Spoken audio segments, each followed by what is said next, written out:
یہی 27ویں شب تھی، یہی رجب کا مہینہ تھا۔ میرے آقا حضرت ام ہانی رضی اللہ تعالیٰ عنہ کے گھر آرام کر رہے ہیں کہ جبریل امین جو فرشتوں کے سردار ہیں نبی پاک کے دربار میں آتے ہیں۔ آرام سے جگاؤں کیسے؟ رب کا حکم ہے کہ محبوب کو بلایا جائے، مگر محبوب آرام کر رہے ہیں۔ یہ وہی آرام ہے، نہ جگانے پر صدیق اکبر نے نماز قضا کر دی تھی، نہ جگانے پر سیدنا صدیق اکبر نے سانپ کا ڈس جو ہے وہ برداشت کر لیا تھا، جگایا نہیں۔ اور مولا علی نے دیکھا کہ عصر کی نماز جاتی ہے تو چلی جائے، آقا کے آرام میں خلل نہ آئے، اب جبریل امین کو جگانا ہے۔ اللہ اکبر، بلاوا رب کی طرف سے ہے۔ تو اعلیٰ حضرت نے گویا قصیدہ معراج میں کہا کہ فرمایا یہی سما تھا کہ پے کے رحمت، خبر یہ لایا کہ چلیے حضرت، ذرا سمجھیے گا بات کو، کیا خبر لایا کہ چلیے حضرت تمہاری خاطر کشادہ ہیں۔ کیا کشادہ ہیں؟ جو کلیم پر بند راستے تھے۔ نبی پاک کو حتیم میں لایا گیا، وہاں نبی پاک کے سینہ اقدس کو چیرا گیا اور اس میں نور کی برسات کی گئی، حکمتیں داخل کی گئی، پھر سینہ اقدس کو بند کر دیا گیا۔ آج لوگ کہتے ہیں سائنس نے بڑی ترقی کر لی ہے، اوپن ہارٹ سرجری ہوتی ہے۔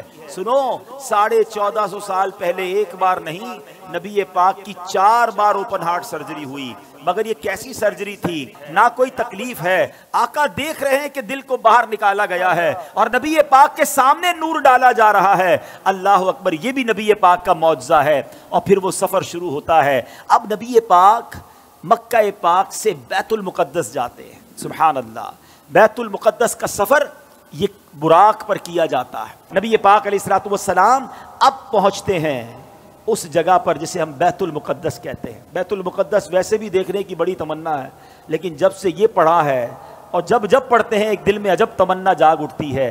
ذرا سوچو تو صحیح کہ کائنات میں ایسی نماز نہ اس سے پہلے ہوئی نہ اس کے بعد ہوگی، جب اس کائنات کے سب سے بہترین افراد یعنی انبیاء کرام کم و بیش 1,24,000 آل ٹوگیدر ونس ٹائم، ایک ہی وقت میں وہ بیت المقدس میں موجود ہیں، صفے تیار ہیں، مؤذن فرشتے ہیں، اقامت دینے والے جبریل امین ہیں۔ اور اب جبریل امین نے عرض کیا حضور اب آپ امامت فرمائیے۔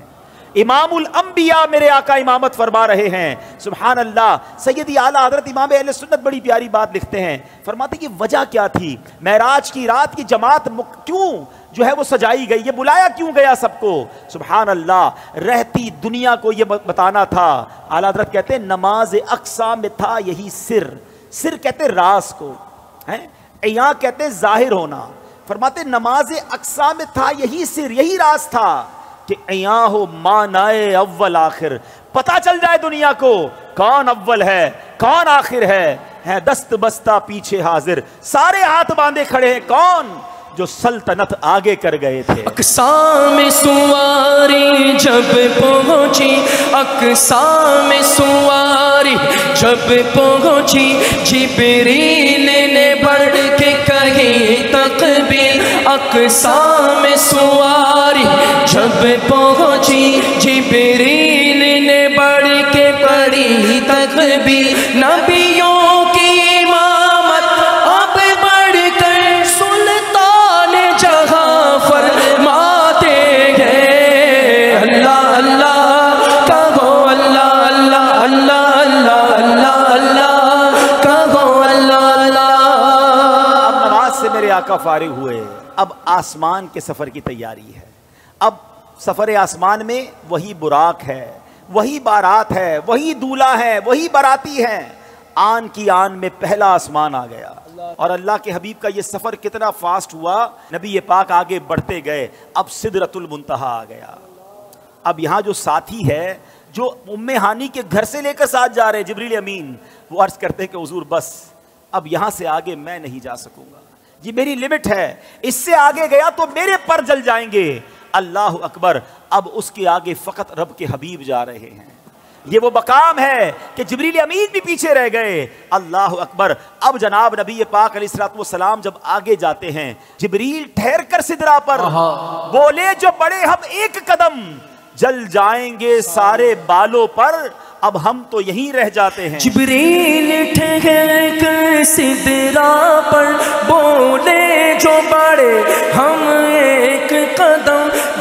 جائیں گے سارے بالوں پر، اب ہم تو یہی رہ جاتے ہیں۔ اللہ اللہ کہو، اللہ اللہ اللہ اللہ اللہ اللہ کہو، اللہ اللہ۔ نبی پاک کا جو اگلا سفر ہے نا، اس کے بارے میں کوئی کچھ نہیں بتا سکتا کہ وہاں کیا ہوا، کتنی دیر دیدار ہوا، اللہ نے اپنے حبیب کو کیا دیا، حبیب پاک نے کیا لیا۔